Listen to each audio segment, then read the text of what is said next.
Bonjour à tous, nous voici déjà en 5e semaine de carême. Que ça passe vite.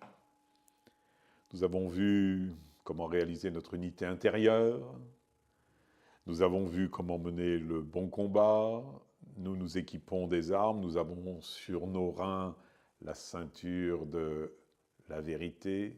Nous avons revêtu la cuirasse pour protéger notre thorax. Eh bien, aujourd'hui, nous allons chausser un certain type de chaussures spécifiques à notre mission et à notre combat, et nous allons aussi prendre une arme défensive, le bouclier de la foi. N'oublions pas toujours, et si c'est la première fois que vous prenez cet enseignement, que revêtir l'armure de Dieu, ce n'est ni plus ni moins que revêtir le Christ, afin de mener le bon combat. Est-ce que Jésus nous a donné comme consigne, avant de s'élever dans le ciel, choisissez un bon fauteuil, encore meilleur que celui que j'ai, une bonne paire de pantoufles, et moi, je vous enverrai du monde. Ça, c'est l'évangile selon sainte Charentaise.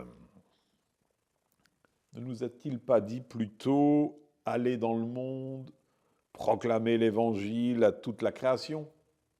Ça, c'est l'évangile selon saint Marc, chapitre 16, verset 15. Et c'est pour cela qu'il nous faut de bonnes chaussures et une bonne protection.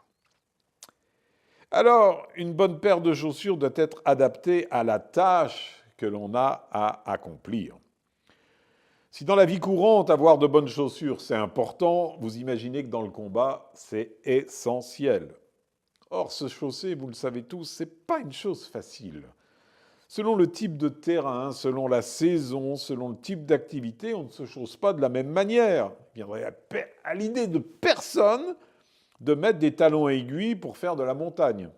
Enfin, même pour atteindre l'aiguille du midi. Il est dit dans Éphésiens 6, 15, « Mettez pour chaussure à vos pieds le zèle que donne l'évangile de la paix. » Donc, les chaussures qui nous sont nécessaires pour livrer le bon combat sont des chaussures spéciales. Il nous faut absolument les chausser si nous voulons être opérationnels.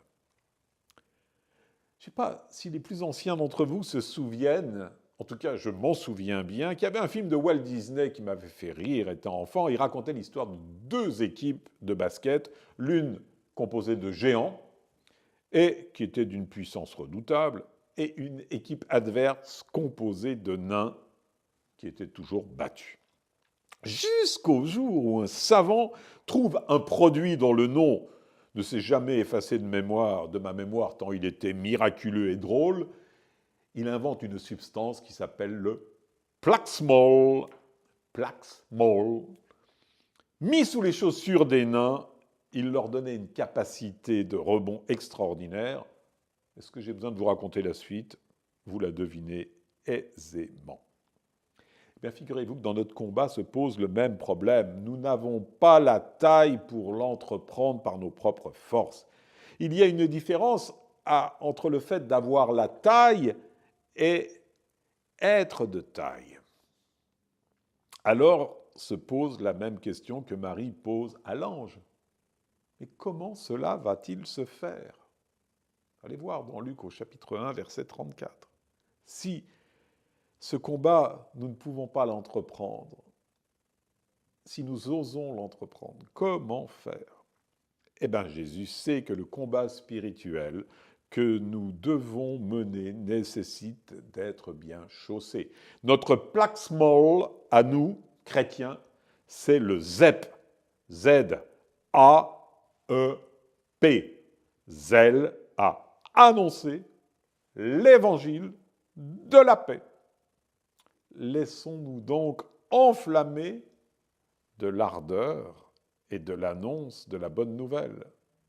Jésus brûlait du zèle pour la maison de Dieu. Eh bien voilà, ces chaussures, nous allons être... Ça peut être des chaussures Hermès, vous savez, celles qui ont des ailes. Je ne parle pas d'Hermès, le fabricant mode d'aujourd'hui, mais le Dieu, le messager, il avait des ailes aux chaussures. Eh bien voilà. nous devons avoir que le zèle de notre cœur mette des ailes à nos chaussures. En décembre 2005, Benoît XVI rappelait que le devoir des catholiques est de témoigner de l'évangile de la paix. C'est un devoir. La bonne nouvelle de la paix, c'est de proclamer la venue du prince de la paix, comme Jésus est appelé dans Isaïe au chapitre 9, verset 6. Tout prince qui veut se rendre en visite envoie d'abord des ambassadeurs, et nous sommes, comme le dit Paul dans la deuxième aux Corinthiens, chapitre 5, verset 20, les ambassadeurs de Dieu. Donc la paix que nous annonçons, c'est laquelle? C'est la réconciliation de Dieu avec l'homme, de l'homme avec Dieu et de l'homme avec lui-même. Christ a réconcilié tous les êtres, aussi bien sur la terre que dans les cieux, en faisant la paix par le sang de sa croix. Colossiens, chapitre 1, verset 20. Quelle plus belle mission peut-on recevoir de Dieu? Si nous avons perçu un tant soit peu l'immense honneur que nous fait le Christ de nous associer à sa mission, notre ardeur, notre zèle doit être à la hauteur de la confiance qu'il nous fait et l'importance de la tâche qu'il nous confie. Bon, là on est bien chaussé. Voyons maintenant le bouclier de la foi qui va nous permettre, comme il est dit dans Éphésiens 6, verset 16, d'éteindre tous les traits enflammés du mauvais. Il nous décoche des flèches enflammées et de temps en temps nous nous embrasons. Nous avons l'habitude de considérer notre foi comme une croyance. La voir comme un bouclier demande une certaine conversion du regard. Pourtant, même si nous n'en avons pas conscience, nous l'utilisons comme tel. Notre bouclier, nous pouvons l'utiliser soit à la manière, parce qu'on est très gaulois, d'Abraracourcix. Vous savez, le fameux chef de la tribu d'irréductibles gaulois qui se bat contre Rome, qui résiste au pouvoir romain. Et qu'est-ce qu'il fait? À longueur de temps, il se fait porter sur son bouclier. Alors la foi, c'est une occasion de parader, de montrer son pouvoir, sa respectabilité. Bon, de nos jours, en Occident, c'est plus très le cas. Mais soit notre foi est le bouclier qui nous préserve d'avoir telle ou telle altitude ou action mauvaise, car elle nous protège en évitant de commettre des fautes dommageables pour nous et pour autrui. N'oublions pas que sur les boucliers, la tradition était de mettre des armoiries qui annonce clairement qui est le combattant et à qui il est allié. Et si on se souvient bien, en l'an 312, à la bataille de Milvius, l'empereur Constantin fit apposer le chrisme, c'est-à-dire le symbole du Christ, sur les boucliers. Et ses légions, suite à cette révélation qu'il avait reçue et à ce qu'il accomplit, où il lui avait été dit dans la révélation « par ce signe tu vaincras », ce fut la victoire des armées de Constantin. Dans le combat spirituel, pour que notre foi soit un bon bouclier, il est impératif qu'elle dépasse le stade de la simple croyance intellectuelle et qu'elle devienne une puissance enracinée dans l'amour de Dieu, la parole de Dieu, la connaissance intime de Dieu. Attention, beaucoup de chrétiens ont par mégarde pris un bouclier de la foi en toc que notre adversaire propose de manière attrayante sur le marché aux puces de la spiritualité, un bouclier à 2 balles, le bouclier des convictions. C'est un bouclier aussi inefficace que la ceinture de la sincérité, aussi inefficace que l'armure en toc que nous propose l'adversaire. La foi, n'oublions pas, est un don de Dieu. Ce bouclier est fourni par Dieu. Rappelons-nous qu'elle a un double aspect dans l'Épître aux Hébreux. Cette foi est bien décrite au chapitre 11, verset 1. La foi est la garantie des biens que l'on espère, et c'est aussi une démonstration des réalités que l'on ne voit pas.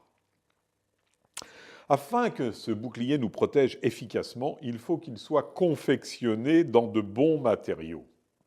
Si c'est un bouclier de parade rutilant en carton ou en papier mâché, il ne résistera pas aux traits enflammés du mauvais. Le bon matériau dans lequel notre foi doit être confectionnée, c'est la foi en Dieu lui-même, comme le dit le psaume 17, verset 31, Dieu est un bouclier pour qui s'abrite en lui. Ou encore, au psaume 3, au verset 4, c'est toi, Seigneur, qui es mon bouclier. On a du mal à voir Dieu comme bouclier, mais en fin de compte, prenons le temps de le méditer. Bon, on a tous essuyé les traits enflammés du malin lorsque tout à coup s'abattent sur nous des flèches comme autant de pensées mauvaises qui mettent le feu à notre imagination et attisent nos passions. Bon, Saint Jean nous rappelle que le fait d'être né de Dieu, c'est être vainqueur du monde par la foi. Dans le chapitre 5 de la première de Jean, verset 4. Et donc, il ne s'agit pas d'être vaincu et de se voir retirer l'équipement de combat qui nous donnait confiance. N'oublions pas, ne nous faisons pas retirer cet équipement, comme Jésus le précise dans Luc au chapitre 11, verset 22. Donc, prenons bien en main notre bouclier et dans les moments difficiles, n'oublions pas que nous avons des frères qui eux-mêmes en sont équipés. Alors nous pouvons, avec nos frères, traverser des zones dangereuses en employant une bonne vieille technique romaine, la technique de la tortue, où on se protégeait par les boucliers. Plus que jamais, gardons à l'esprit qu'un chrétien seul est un chrétien affaibli et un chrétien en danger. Alors, mettez les chaussures en ZEP, et cessez d'être à côté de vos pompes, si c'est votre cas. Et deuxièmement, emparez-vous du bouclier de la foi avec lequel vous éteindrez tous les traits enflammés du malin. Avec la cuirasse, avec la ceinture, on commence à être super bien équipé. Je vous propose 3 points en entraînement spirituel cette semaine. Premièrement, prenons conscience de l'immense honneur qui nous est fait. Glorifions-nous du choix que Dieu a fait de nous envoyer comme ambassadeurs de paix. À chaque fois que nous entrons dans un lieu, n'oublions pas de dire que la paix soit sur ce lieu, sur cette maison, comme nous l'a demandé Jésus. Et troisièmement, en cette semaine, relisons les tentations de Jésus au désert pour voir comment il a utilisé le bouclier de la foi pour vaincre le démon. Dans Matthieu, chapitre 4, versets 1 à 11. Voilà. Vous trouverez cet enseignement par écrit sur le site aletheia.org. Et vous pourrez trouver le lien du site Aletheia, le lien vers cet enseignement sur notre site, comme d'habitude, www.monastère-invisible.com. Voilà, écoutez, bonne semaine, bon combat, et soyons joyeux parce que la victoire nous est assurée.